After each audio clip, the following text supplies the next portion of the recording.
tapat, matatag at maaasahan balitang tama at totoo lamang dito sa Pilipinas Network.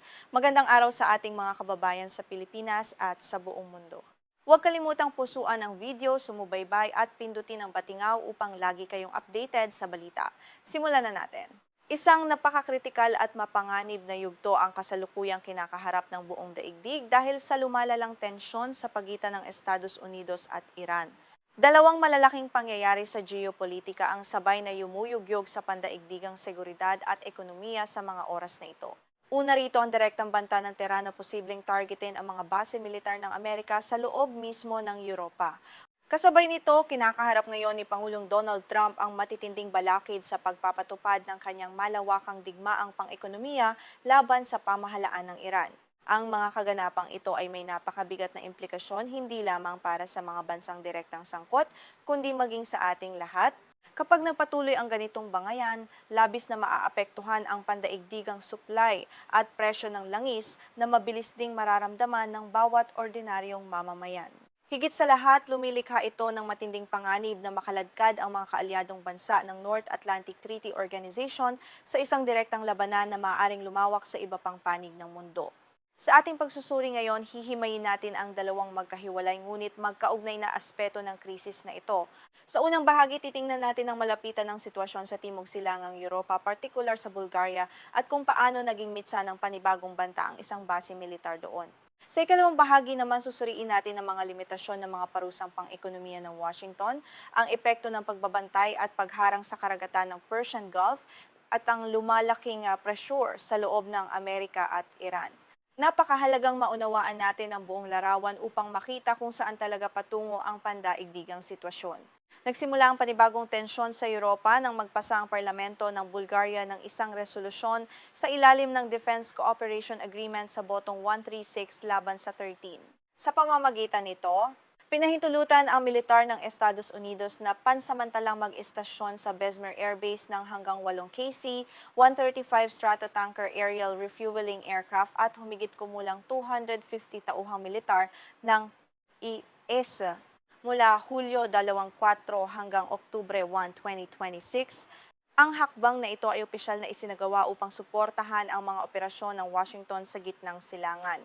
Ang mga KC-135 Stratotanker ay may napakahalagang papel sa modernong operasyong militar dahil nagsisilbi silang tagapagdala ng gasolina sa himpapawid. May kakayahan ng mga sasakyang panghimpapawid na ito na maglipat ng hanggang 200,000 libra ng aviation fuel habang lumilipad. Dahil dito, nagagawa ng mga bomber at strike fighter ng Amerika na magsagawa ng mga misyong pangmatagalan patungong gitnang silangan nang hindi na kailangang umasa ng husto sa mga himpilang panghimpapawid na nasa harapang bahagi ng Persian Gulf. Ang ganitong suportang panglogistika ay nagpapalawak sa abot at tagal ng operasyon ng puwersang Amerikano sa buong rehiyon. Hindi naman pinalampas ng Tehran ang naging desisyon ng pamahalaan ng Bulgaria at agad itong naglabas ng matapang na babala. Hayagang ipinahayag ni Iranian Foreign Minister Abbas Araghchi na ang sinumang bansang nagpapagamit ng kanilang teritoryo at mga pasilidad para sa mga operasyong militar ng Estados Unidos laban sa Iran ay ituturing na lehitimong target para sa kanilang pagganti. Para sa pamunuan ng Iran, ang pagbibigay ng baseng panglogistika para sa pagpapagasolina ng mga eroplanong pandigma ay katumbas na rin ng direktang pakikibahagi sa mga pag-atake laban sa kanilang soberanya. Kasabay ng mabalang ito, naglabas din ng ulat ang mga mapagkakatiwalaang source mula sa Financial Times na nagpapatunay sa lumalalim na panganib. Ayon sa mga ulat ng paniktik, masusing pinag-aaralan ng Islamic Revolutionary Guard Corps o IRGC ang pagpuntirya sa mga pasilidad ng Estados Unidos sa loob ng Europa kung magpapatuloy ang eskalasyon ng labanan. Bagamat nagkaroon ng ulat na inalis ang dalawang tanker sa Besmer Air Base noong huling bahagi ng Agosto dahil sa mga kilos protesta sa loob ng Bulgaria, nananatiling napakataas ng antas ng alerto sa naturang pasilidad. Mahalagang linawin sa puntong ito na ang lahat ng banta ay nananatili pa rin sa antas ng babala mula sa paniktik at diplomatikong pagbabanta. Sa kasalukuyan, wala pang aktual na missile strike o direktang pag-atake na nailulunsad ang militar ng Iran laban sa anumang teritoryo o base militar sa Europa. Gayunpaman, ang pagkakaroon ng ganitong uri ng banta mula sa isang mataas na opisyal ng pamahalaan ay sapat na upang magdulot ng matinding pagkabahala sa mga tagamasid ng pandaigdigang seguridad. Kung titingnan ng heograpiya ng Europa, may malalim na dahilan kung bakit naging sentro ng usapin ang timog silangang bahagi ng kontinente. Ayon sa pagsusuri ni Armida Van Rij ng Center for European Reform, itinuturing na strategic weak point ang Southeast Europe dahil sa lokasyon nito sa tabi ng Black Sea. Ang rehiyong ito ay hindi lamang malapit sa mga tradisyonal na ruta ng kalakalan, kundi napakahalaga rin sa pangkalahatang estratehiyang militar sa buong kontinente. Nagsisilbi ang Timog Silangang Europa bilang isang pangunahing sentro ng logistik kung saan matatagpuan ang mahahalagang pasilidad ng NATO. Bukod sa pagsuporta sa mga operasyon sa gitnang silangan, ang mga base at linya ng supply sa rehiyong ito ay ginagamit din sa pagpapanatili ng suporta para sa Ukraine. Dahil dito ang anumang banta o kaguluhan sa lugar na ito ay maaring magkaroon ng malawak na domino effect sa iba pang mga operasyong militar at pansiguridad sa buong Europa. Nagdudulot din ang sitwasyong ito ng matinding epekto sa damdamin ng lokal na populasyon sa Bulgaria. Ayon sa Bulgarian journalist na si Angel Petrov, ang posibleng banta ng pag-atake sa Besmer Air Base ay nagdadala ng labis na pangamba sa mamamayan ng Bulgaria na sa mahabang panahon ay walang direktang kinalaman sa alitan sa gitnang silangan. May pangamba ang ilang eksperto na maaaring gamitin ng Tehran ang ganitong takot upang lumikha ng hidwaan sa loob ng Bulgaria at unti-unting pahinain ang matatag na alyansa sa pagitan ng Sofia at Washington. Upang maunawaan kung gaano katotoo ang banta ng Iran, mahalagang suriin ang kanilang aktual na kakayahang pangmilitar batay sa mga datos ng mga eksperto. Ayon sa mga pagsusuri ng Center for Strategic and International Studies o CSIS at ng International Institute for Strategic Studies o IISS, may mga ballistic missile ang Iran na may sapat na saklaw upang maabot ang Timog Silangang Europa mula sa mga lugar ng paglulunsad sa kanlurang bahagi ng kanilang bansa gaya ng Tabriz at Kermanshah. Kabilang sa mga sandatang ito ang Khorramshahr-4, isang liquid fuel ballistic missile na may tinatayang saklaw na 2,000 hanggang 2,500 kilometro. May kakayahan itong magdala ng warhead na may bigat na 1,500 hanggang 1,800 kilo at kayang lumipad sa bilis na Mach 8 hanggang Mach 16, bagay na nagbibigay rito ng technical na kakayahang marating ang Besmer at Sofia. Bukod dito, nariyan din ang mga solid fuel missile gaya ng Sejil na may saklaw na 2,000 hanggang 2,400 kilometro na kilala sa mabilis na paghahanda bago ilunsad at ang Khaybar-Shekan na may saklaw na 1,450 hanggang 1,800 kilometro. Hindi rin dapat kalimutan ang Shahed 136 loitering munitions o mga drone na may kakayahang manatili sa himpapawid bago tumama sa target na sinasabing may operational flight range na lampas 2,000 kilometro at may mababang radar signature. Dahil sa mga kakayahang ito ng Tehran, napipilitan ang mga bansang kasapi ng NATO na pag-aralan ang mga umiiral na legal at militar na mekanismo ng alyansa sakaling magkaroon ng anumang banta o direktang pag-atake sa isang miyembro tulad ng Bulgaria. Ang unang hakbang na maaaring gawin ay ang pagpapatawag ng Article 4 ng North Atlantic Treaty. Sa ilalim ng Article 4, magtitipon ang 32 bansang kasapi sa North Atlantic Council sa Brussels upang magsagawa ng agarang konsultasyon, suriin ang mga ebidensya at attribution ng paniktik, at magdesisyon sa pagpapadala ng karagdagang integrated air and missile defense systems gaya ng MIM-104 Patriot at SAM-T batteries sa rehiyon ng Black Sea.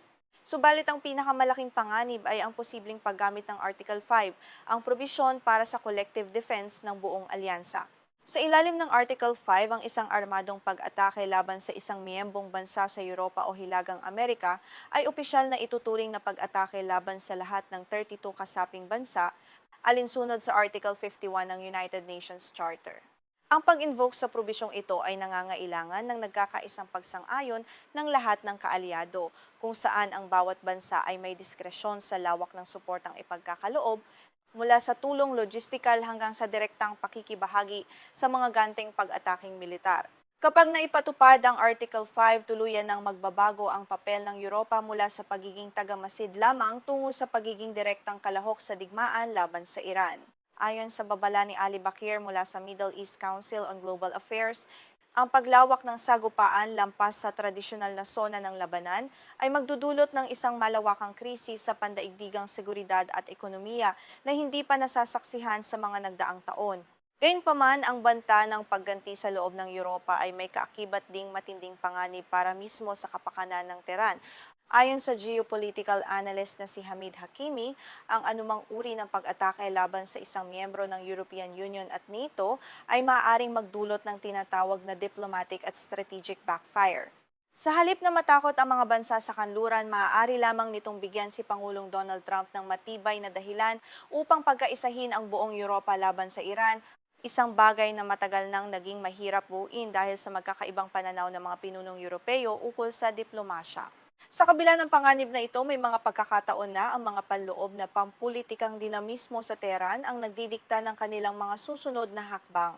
Ang lumalakas na impluwensya ng mga hardliners sa loob ng Islamic Revolutionary Guard Corps ay maaring magtulak sa kanila na magsagawa ng mga marahas at labis na reaksyon na lampas na sa kontrol ng kanilang sariling mga estratehistang pampulitika. Ang ganitong tensyon sa pagitan ng militar at diplomatikong hanay ay nagpapakita kung gaano kadelikado ang bawat desisyong ginagawa sa rehiyon. Habang patuloy na umiinit ang sitwasyong militar sa paligid ng Europa, isang panibagong larangan naman ng labanan ang formal na binuksan ng Estados Unidos laban sa Tehran. Formal na inihayag ni Pangulong Donald Trump ang pagpapatupad ng isang malawakang digmaang pang-ekonomiya laban sa pamahalaan ng Iran, kasabay ng tuluyang pagpapahinto sa lahat ng diplomatikong negosasyon. Ang desisyong ito ay nagpapahiwatig ng malaking pagbabago sa pamamaraan ng White House upang gipitin ang kanilang katunggali. Sa halip na umasa agad sa bigat ng malawakang aksyong militar o mga airstrike na maaaring magdulot ng mabilis na pagganti, pinili ng Administrasyong Trump na higpitan ang tinatawag na economic news sa paligid ng Iran. Ang pangunahing estratehiya rito ay ang pagpapatupad ng maritime blockade sa pamamagitan ng US Navy sa Persian Gulf upang putulin ang daloy ng mga pagluwas ng langis ng Tehran sa pamamagitan ng karagatan na siyang pangunahing pinagkukunan ng pondo ng kanilang gobyerno.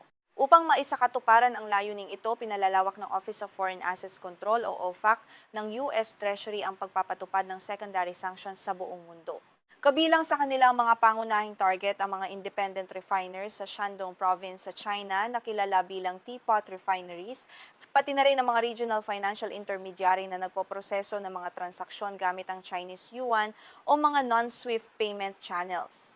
Bukod sa mga institusyong pinansyal, nakatutok din ng mga autoridad ng Amerika sa paghuli at pagharang sa mga tanker na kabilang sa tinatawag na Dark Fleet o Shadow Fleet ng Iran. Ang mga barkong ito ay gumagamit ng mga flags of convenience, sadyang pinapatay ang kanilang Automatic Identification System o AIS transponders at nagsasagawa ng mga ship-to-ship transfer sa bukas na karagatan upang ikubli ang pinagmulan ng krudo. Kasabay nito, pinag-aaralan din ng Washington ang direktang pagkuha sa mga nakaperming ari-arian ng Iran sa iba't ibang bansa upang tuluyang pigain ang kanilang kapasidad sa pananalapi. Sa unang tingin, tila napakalakas ng epekto ng ganitong panggigipit dahil sa kasalukuyang matinding krisis na nararanasan sa loob ng Iran. Dumaranas ngayon ang ekonomiya ng Tehran ng napakatarik na inflation rate na umabot na sa 88%, bagay na nagresulta sa pagdoble ng presyo ng mga pangunahing bilihin at pagkain. Ang sitwasyong ito ay nagdulot ng matinding pagbaba sa purchasing power ng mga ordinaryong mamamayang Iranian at nagdagdag ng bigat sa kanilang pang-araw-araw na pamumuhay. Subalit sa kabila ng matinding kahirapan, nananatiling matatag ang political determination ng liderato ng Iran dahil sa kanilang umiiral na survival mindset. Para sa mga pinuno sa Tehran, ang labanang ito ay hindi lamang simpleng alitan sa ekonomiya kundi isang existential struggle para sa pananatili ng kanilang rehimen. Dahil dito, mas pinipili ng kanilang pamahalaan na tiisin ang gutom at kahirapan ng bansa at gumamit ng mga electronic food voucher at direktang subsidiya sa ilalim ng tinatawag nilang resistance economy kaysa sumuko sa mga kondisyon ng Washington. Maraming eksperto sa foreign policy ang nagpahayag ng matinding pagdududa kung magiging epektibo nga ba ang ganitong panggigipit upang baguhin ang disposisyon ng Iran.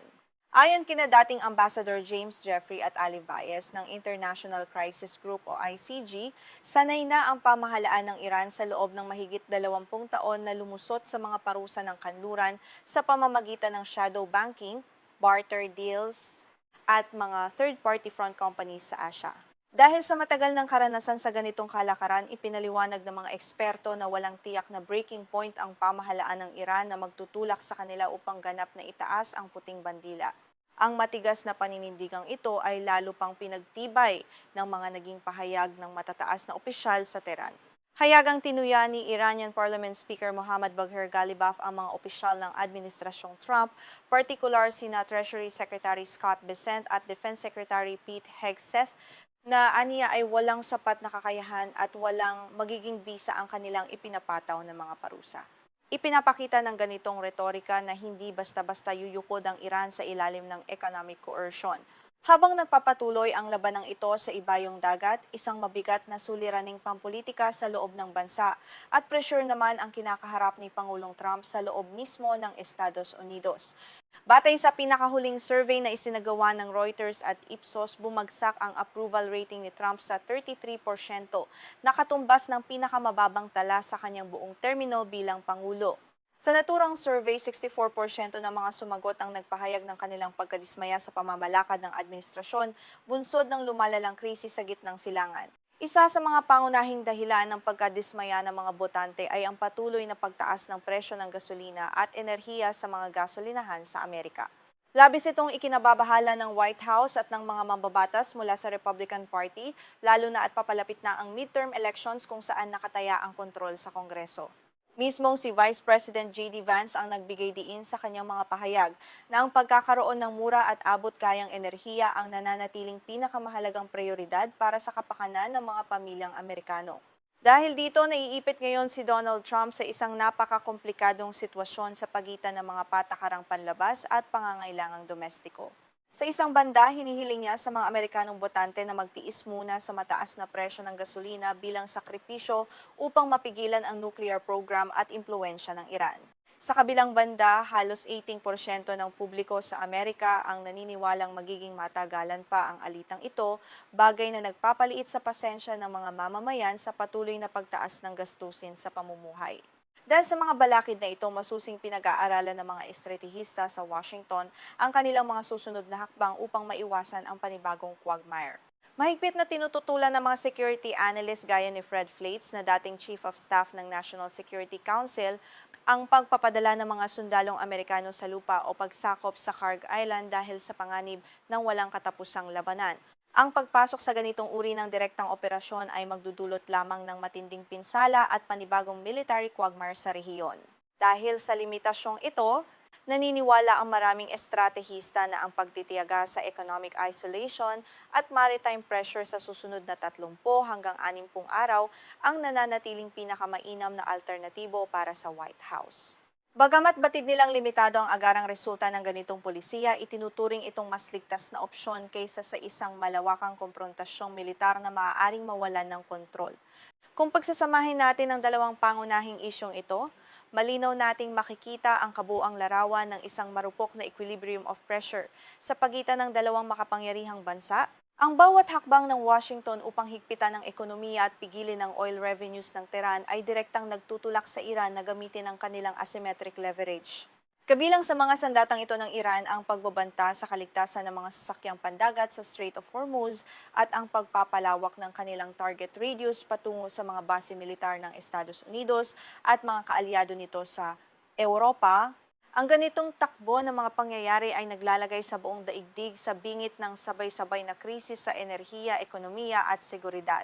Ang anumang maling kalkulasyon o aksidente sa Besmer Air Base sa Bulgaria o sa katubigan ng Persian Gulf ay maaaring maging mitsa ng pag-invoke sa Article 5 ng NATO na magtutulak sa buong kanluran sa isang digmaang may napakalawak na sakop. Sa huli, ipinapakita ng ating neutral at masusing pagsusuri na parehong nasa isang maselan at dehadong posisyon ang magkabilang panig. Ang Estados Unidos ay nalilimitahan ng kanilang sariling mga suliraning domestiko at ng kawalan ng suporta ng publiko para sa isang bagong digmaan, habang ang Iran naman ay patuloy na sumasandal sa kanilang matinding survival mindset sa kabila ng naghihingalong ekonomiya. Sa inyong palagay, magagawa kayang pasukuin ng matinding economic blockade ang Iran o mas mangingibabaw ang banta ng panibagong digmaan sa loob ng Europa? Ibahagi ang inyong pananaw at makilahok sa talakayan sa ating comment section sa ibaba. Huwag din kalimutang i-like ang videong ito at mag-subscribe sa ating channel para sa higit pang malalalim at balanseng pagsusuri sa mga pinakamainit na balita sa buong daigdig.